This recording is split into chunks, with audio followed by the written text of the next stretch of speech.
शीला जैन, राजीव जैन, बिट्टू, ज्योति जैन, भूपेंद्र जैन, रचिल जैन, सुनील जैन, शिल्पा जैन, पंकज जैन, वंदना जैन, प्रियांश जैन, श्रियांश जैन, प्रियल जैन, अंशित जैन, अविरल जैन, विधि जैन, आर्नव जैन, रिद्धि जैन, F1U 114-115 पीतमपुरा।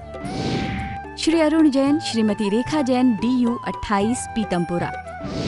श्री सुरेश चंद जैन, श्रीमती शांति देवी जैन, श्री संजय जैन, श्रीमती सपना Jain, Shri Naresh Jain, Shrimati Meenu Jain, Namit Jain, Paras Jain, DU 97 Pitampura. Shri Rajesh Jain चावल वाले, श्रीमती पुष्पा जैन, श्री अनुज जैन, श्रीमती तमन्ना जैन, श्री अमन जैन, श्रीमती मेघा जैन, FD 29 पीतमपुरा।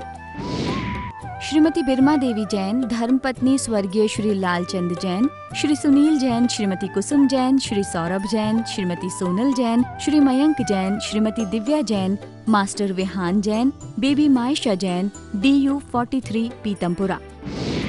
श्री हेमचंद जैन परिवार, Shri Pradeep Jain, Shrimati Ruma Jain, Shri Rajat Jain, Shrimati Anshu Jain, master Hridyansh Jain, FU 8 Pitampura. Shri Anil Kumar Jain, Shrimati Rekha Jain, Shri Kartik Jain, Shri Kunal Jain, F1U 137 Pitampura. Shri Santosh Jain, Shri Sanjay Jain, Shrimati Kavita Jain, कुमारी श्रावी जैन, श्री रजत जैन, DU 49 पीतमपुरा। श्री प्रकाश चंद जैन, श्रीमती चंद्रकांता जैन, श्री पंकज जैन, श्रीमती नीलम जैन, श्री सुशांत जैन, श्री दिव्यांश जैन, CU 76 पीतमपुरा। जय श्री ओम नमः सिद्धेभ्यः। जय श्री महावीराय नमः। जय श्री परम्पराचार्य गुरुवे नमः। जय श्री उमा स्वामी गुरुवे नमः। जय श्री शांति सागर गुरुवे नमः। जय श्री विद्यानंद गुरुवे नमः। मंगलम भगवान वीरो मंगलम गौतमो गणी मंगलम कुंद कुंदार्यो जैन धर्मोस्तु मंगलम मोक्ष मार्गस्य नेतारम भेत्तारं कर्म भूभृतां ज्ञातारं विश्वतत्त्वानां वन्दे तद्गुणलब्धये वन्दे तद्गुणलब्धये। तत्वार्थ सूत्र महान ग्रंथ है। मोक्ष मार्गस्य नेतारां भेत्तारं कर्मभूतां ज्ञातारां विश्वतत्त्वानां वंदे तद्गुण लब्धये। बहुत सुंदर मंगलाचरण। और यह जो मंगलाचरण है आचार्य उमा स्वामी द्वारा विरचित है। अनेक लोगों के मन में प्रश्न होता है कि क्या यह मंगलाचरण उमा स्वामी महाराज का ही है? तो हाँ, उमा स्वामी महाराज का ही है। क्यों? इसका कारण है क्योंकि आचार्य समंतवत स्वामी हुए जिन्होंने इस मंगलाचरण के ऊपर देवागम स्तोत्र लिखा।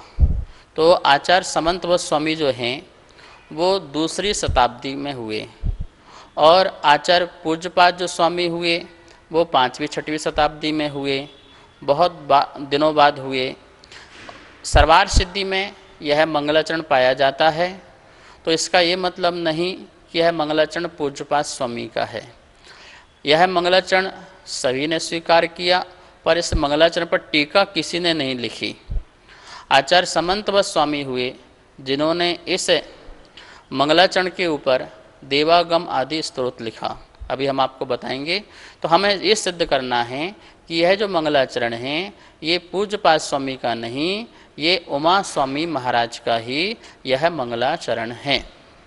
इस मंगलाचरण में इतनी महानता है, इतनी विशेषता है कि हम अनेक जो ग्रंथ हैं इसके ऊपर लिखे गए हैं, जिसके बारे में आपको हम जानकारी देंगे। अभी हमको यह जानना है कि आचार्य उमा स्वामी जो महाराज हुए उन्होंने ये जो तत्वार्थ सूत्र नामक जो ग्रंथ लिखा वो हमें क्यों लिखा, किस लिए लिखा? तो ये सभी जीवों के लिए कल्याण के लिए, भव्य जीवों के कल्याण के लिए, हमारा कल्याण हो, हमें मोक्ष की प्राप्ति हो। इस उद्देश्य से आचार्य भगवान ने यहाँ पर यह तत्वार्थ सूत्र नामक ग्रंथ लिखा। गुरुदेव नमोस्तु, इस शास्त्र को मोक्ष शास्त्र भी क्यों कहते हैं? इस ग्रंथ को मोक्ष शास्त्र भी कहते हैं, अपर नाम मोक्ष शास्त्र भी मिलता है। मूल ग्रंथ का नाम तो तत्वार्थ सूत्र ही है, लेकिन अपर नाम मोक्ष शास्त्र भी मिलता है। मोक्ष शास्त्र इसका ग्रंथ का नाम क्यों पड़ा है, तो इसके अपन 2-3 कारण पढ़ सकते हैं।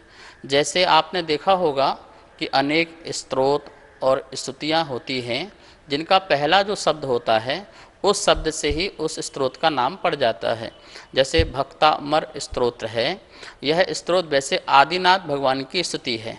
स्तोत्र का नाम तो आदिनाथ स्तुति है, लेकिन इसका जो पहला जो शब्द है भक्तामर, इसलिए यह फेमस जो प्रसिद्ध हुआ वो भक्तामर नाम से प्रसिद्ध हुआ। ऐसी कल्याण मंदिर स्तोत्र है, वह पारसनाथ स्तोत्र है, लेकिन उसका शब्द पहला जो है वो कल्याण मंदिर है, इसलिए वह कल्याण मंदिर नाम से प्रसिद्ध हुआ। इसी प्रकार से चतुर्विंशति स्तोत्र आचार्य समंतव स्वामी का स्वयंभू स्तोत्र है, वह भी चतुर्विंशति स्तोत्र है, लेकिन उसमें भी पहला जो शब्द है वो स्वयंभू नाम का है, इसलिए उसको भी स्वयंभू स्तोत्र नाम से लोग जानते हैं। ऐसे ही यहाँ पर जो मंगलाचरण में पहला शब्द मोक्ष शब्द है, मोक्ष मार्ग से मोक्ष शब्द पहला शब्द है। इस उद्देश्य से हम यह जान सकते हैं कि इसलिए इसका नाम मोक्ष शास्त्र है। दूसरी बात यह भी है कि इसमें मोक्ष की सिद्धि की गई है, क्योंकि मोक्ष प्राप्ति की भावना रखी गई है। 7 तत्वों में अंतिम तत्व जो है वो मोक्ष तत्व है, और अंतिम अध्याय में भी मोक्ष की बातें हैं। और प्रथम जो सूत्र है उस सूत्र में भी मोक्ष मार्ग की बात कह रहे हैं। सम्यक दर्शन ज्ञान चारित्राणि मोक्ष मार्ग, तो अनेक कारण अपने उपलब्ध हो रहे हैं। पहले सूत्र में भी मोक्ष मार्ग की बात, अंतिम अध्याय में भी मोक्ष की बात, और इसमें जो उद्देश्य है मोक्ष प्राप्ति का उद्देश्य है, इसलिए यह मोक्ष शास्त्र इसका नाम पड़ा गया। तो हम लोग इसको तत्वार्थ सूत्र, तत्व अर्थ सूत्र अथवा मोक्ष शास्त्र भी कह सकते हैं। गुरुदेव नमोस्तु। गुरुदेव मंगलाचरण क्यों करते हैं? मंगलाचरण जैसा कि उसका नाम ही है मंगल आचरण, हमारा आचरण कैसा हो, मंगल हो, इसलिए हम मंगलाचरण करते हैं। मंगल का अर्थ होता है पाप को जो गलाए उसे मंगल कहते हैं, जो पुण्य को दिलाए उसे मंगल कहते हैं। पाप की हानि, पुण्य की प्राप्ति और आचरण जो हो वो शुभ रूप हो, शुद्ध रूप हो, इसलिए हम प्रत्येक ग्रंथ में मंगलाचरण करते हैं। आइए हम इसमें देखते हैं, आपके सामने स्लाइड है, और इस स्लाइड में देखिए कि मंगलाचरण के कारण, मंगलाचरण करने के कारण, तो 5 कारण अपन यहाँ पर पढ़ते हैं। पहला जो कारण दिया है ग्रंथ की निर्विघ्न समाप्ति के लिए, आपको दिख रहा होगा, ग्रंथ की निर्विघ्न समाप्ति के लिए हम जो मंगलाचरण करते हैं उसमें भगवान का नाम लेते हैं, भगवान की स्तुति करते हैं, और हे प्रभु हम आपसे विनती करते हैं कि हम जो ग्रंथ प्रारंभ कर रहे हैं वो ग्रंथ पढ़ते समय हमें किसी प्रकार की बाधा न हो, क्योंकि अधिकांशतः जब हम अच्छे श्रेष्ठ कार्य करना प्रारंभ करते हैं तो अनेक प्रकार की विघ्न बाधाएं आने लगती हैं।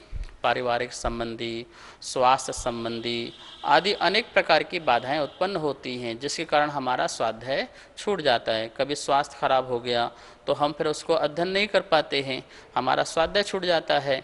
अथवा पारिवारिक समस्याएं जीवन में आ जाती हैं, जो व्यक्ति है उसके जीवन में कई प्रकार की ईतियाँ लगी होती हैं, संकट लगे रहते हैं, वो संकट कोई ना कोई बीच में आ जाते हैं, जिससे हमारा स्वाध्याय की जो व्यवस्था है या परंपरा है वो छूट जाती है।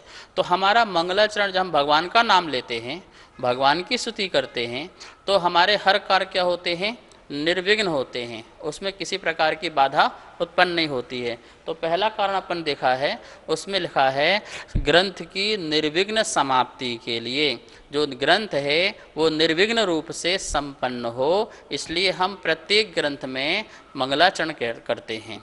वैसे तो जब जय धवला की टीका आदि लिखी आचार्य ने, तो उनने मंगलाचरण उसमें नहीं किया, तो उनने बोला, क्या बोला, भगवान का एक एक शब्द मंगल है, वो एक एक शब्द ही मंगलाचरण है, वो उनकी एक महानता है आचरण की। लेकिन ये मंगलाचरण प्रारंभ में भी होता है, मध्य में भी होता है और अंत में भी होता है।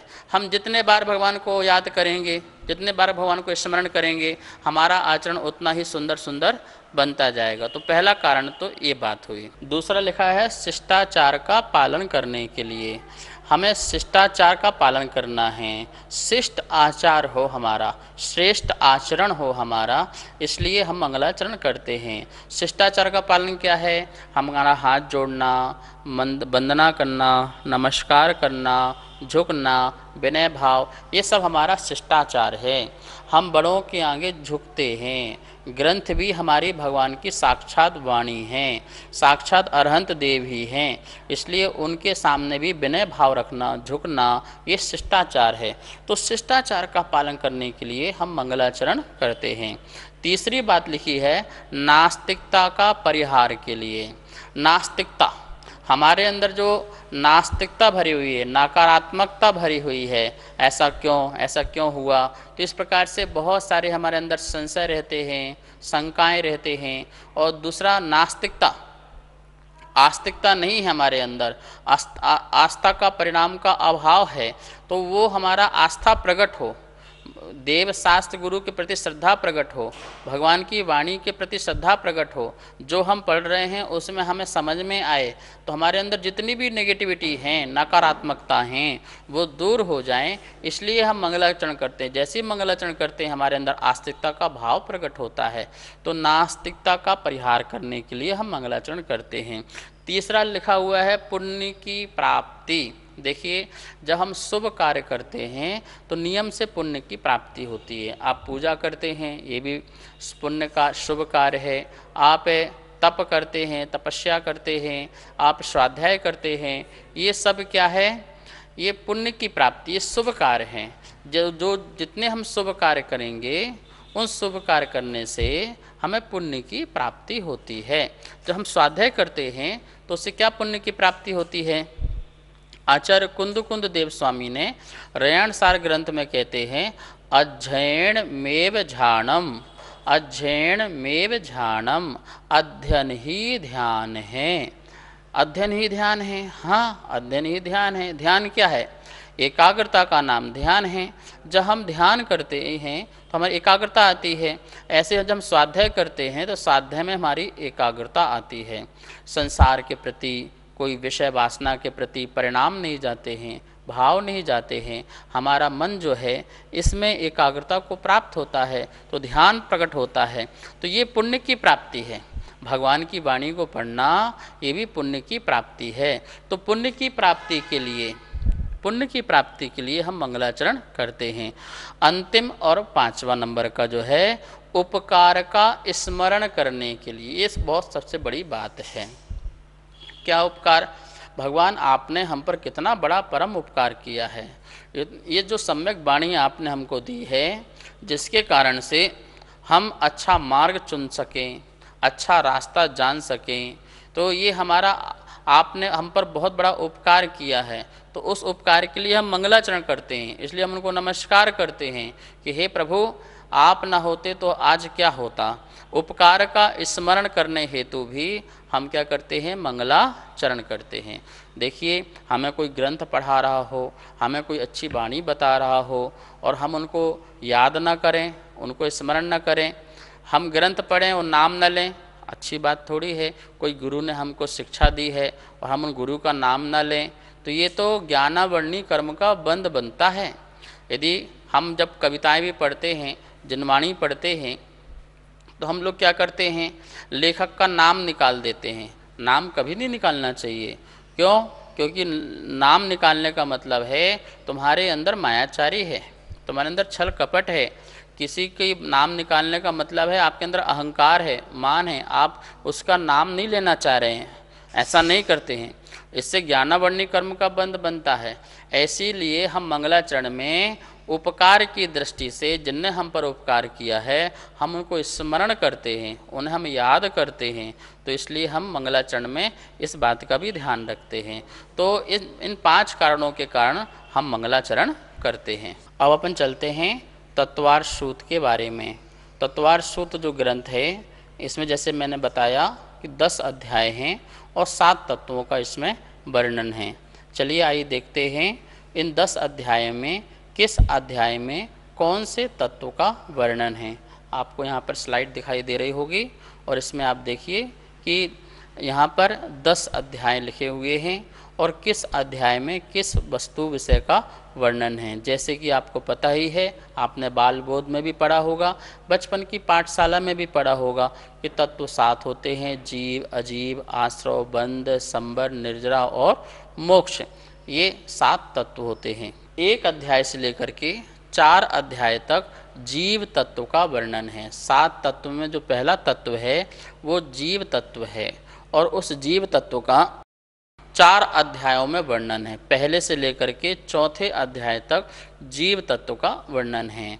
5वां जो अध्याय है उसमें अजीव तत्व का वर्णन है, जो जीव नहीं है, ऐसा पुद्गल, धर्म, अधर्म, आकाश और काल, ये जो 5 द्रव्य हैं ये अजीव द्रव्य हैं और इन अजीव द्रव्यों का वर्णन जो है, व्याख्या जो है वो 5वें अध्याय में आती है। 6वां और 7वां जो अध्याय है इसमें आश्रव तत्व का वर्णन है। जीव कैसे भाव करता है, किस भाव से कौन सा कर्म का आश्रव होता है, शुभ आश्रव किस कारण से होता है, अशुभ आश्रव किन कारणों से होता है, तो उन कारणों का उसमें वर्णन है। हम ऐसा कौन सा कार्य करते हैं जिससे हमारे पुण्य रूप परमाणु कर्म आके बनते हैं, आश्रव होता है, और हम ऐसा कौन सा कार्य करते हैं जिससे हमारा अशुभ कर्मों का आश्रव होता है। तो कर्मों का आने का जो द्वार का वर्णन है वो वर्णन जो है वो 6वें और 7वें अध्याय में इसका वर्णन अपन को पढ़ने में मिलेगा। अपन धीरे धीरे सभी अध्यायों को इसी प्रकार से पढ़ेंगे, उसमें समझेंगे। 8वां जो अध्याय है उस 8वें अध्याय में बंध तत्व का वर्णन है। कर्म का आना 6वां 7वां और कर्म का आत्मा के साथ में बंध हो जाना, एक में एक मिल जाना, ठहर जाना, उसका जो वर्णन है, उसकी जो व्याख्या है वह 8वें अध्याय में अपन को पढ़ने में मिलेगी। तो 8वें अध्याय में बंध तत्व, कर्म का बंधन कैसे होता है, कर्म कितने प्रकार के होते हैं, कौन कौन से कर्म हमारे लिए क्या क्या फल देते हैं, उन सब का जो बंधन का जो विषय है वो वर्णन जो है वो 8वें अध्याय में अपन को पढ़ने को मिलेगा। 9वां जो अध्याय है वो संबर और निर्जरा तत्व का वर्णन मिलेगा। अब हम ऐसा कौन सा काम करें, ऐसा कौन सा कार्य करें जिससे कर्म का आना बंद हो जाए। अब कर्म कोई ना आए, न शुभ कर्म आए न अशुभ कर्म आए, कर्म ना आए, और जो हमारे पास पहले से कर्म मौजूद हैं, पहले से स्टॉक रखा हुआ है, सत्ता में हैं, उन कर्म की निर्जरा कैसे हो, वो कर्म कैसे समाप्त हो जाएं, ये वो कर्म कैसे नष्ट हो जाएं, मुझसे अलग हो जाएं, भेद भाव को प्राप्त हो जाएं, तो इसका जो वर्णन मिलेगा वो हमें 9वें अध्याय में इसको मिलेगा। हम जब 9वां अध्याय पढ़ेंगे तो हमें वह रास्ता मिलेगा। अब हमें ऐसा काम करना है कि हमें कोई कर्मों को बांधना भी नहीं है, आश्रव भी नहीं करना है। अब तो कर्म जो हैं उनको अलग करना है, क्योंकि हमें अब आत्मा को शुद्ध करना है। 10वां जो अध्याय है उस 10वें अध्याय में अंतिम जो तत्व है मोक्ष तत्व, जो हमारा प्रयोजन है। हमारा प्रयोजन क्या है? मोक्ष प्राप्त करने का। तो अंतिम अध्याय में मोक्ष की प्राप्ति होगी, अर्थात कैसे कर्म समस्त कर्म क्षय हो जाते हैं और आत्मा कैसे अनंत सुखी हो जाती है, अनंत ज्ञानी हो जाती है, अनंत शक्तिवान हो जाती है, उसका जो विषय वस्तु का जो वर्णन होगा वो अंतिम 10वें अध्याय में होगा। इस प्रकार से आपने देखा 1 से लेकर के 10 अध्याय, पहले से 4 तक में जीव का, 5वें में अजीब का, 6वें और 7वें में आश्रव का, 8वें में बंध का और 9वें में संबर और निर्जरा का और 10वें अध्याय में मोक्ष का वर्णन है। मंगलाचरण में आचार्य उमा स्वामी ने इतना सुंदर भगवान अरहंत के बारे में वंदना की है कि वह मंगलाचरण अपने आप में अनेक आचार्यों के लिए आदर्श बन गया। इतना महान मंगलाचरण मुझे अन्य किसी ग्रंथ में नहीं मिलता है। जो मंगलाचरण आचार्य उमा स्वामी का मिला, जो अरहंत का सच्चा स्वरूप बताया और जिसमें उन्होंने संसार का कुछ मांगने के भाव नहीं रखे, स्वयं वंदे तद्गुण लब्धे बोल कर के जो भगवान आपके गुण हैं उन गुणों की प्राप्ति के लिए मैं आपको नमस्कार कर रहा हूँ महानुभाव। तो ऐसा मंगलाचरण, उसकी विशेषता क्या है? उसकी विशेषता यह है कि इस मंगलाचरण मात्र में, इस मंगलाचरण के कारण मात्र 2 लाइन का 4 चरण में जो लिखा हुआ है, ये अनुष्टुप छंद में लिखा हुआ है। अनुष्टुप छंद मतलब क्या होता है? जिसमें 8 8 8 8 4 चरण होते हैं। मोक्ष मार्गस्य नेतारम, ये एक चरण हो गया। भेत्तारम कर्म भूवृताम, ये दूसरा चरण हो गया। ज्ञाताराम विश्व तत्वानाम, ये तीसरा चरण हो गया। वंदे तद्गुण लब्धे, ये चौथा चरण हो गया। 4 चरण, अनुष्टुप छंद में 4 चरण होते हैं और एक चरण में 8 अक्षर होते हैं। कितने अक्षर होते हैं? 8 अक्षर होते हैं। ये अनुष्टुप छंद 8 8 अक्षरों वाला, मतलब टोटल 32 अक्षर का यह छंद हुआ। और इस छंद में आचार्य उमा स्वामी ने इतनी बढ़िया बात लिखी अरहंत भगवान के बारे में कि जिसके कारण अनेक आचार्यों ने इसमें क्या क्या ग्रंथ लिख दिए, कितने कितने श्लोक लिख दिए। चलिए आइए अपन समझते हैं उस मंगलाचरण की विशेषता के बारे में। मंगलाचरण की विशेषता के बारे में अपन स्लाइड में देखते हैं कि देखो कितनी महान ये मंगलाचरण है। आप इसको पढ़ेंगे तो आपको लगेगा कितनी महिमा आपके अंदर प्रकट होगी आचार्य उमा स्वामी के बारे में। बहुत महिमा आपके अंदर आएगी, कितने महान आचार्य। देखिए इस मंगलाचरण के ऊपर एक देवागम नाम का स्तोत्र लिखा गया। आचार्य समंतभट्ट स्वामी ने इस पर स्तोत्र लिखा।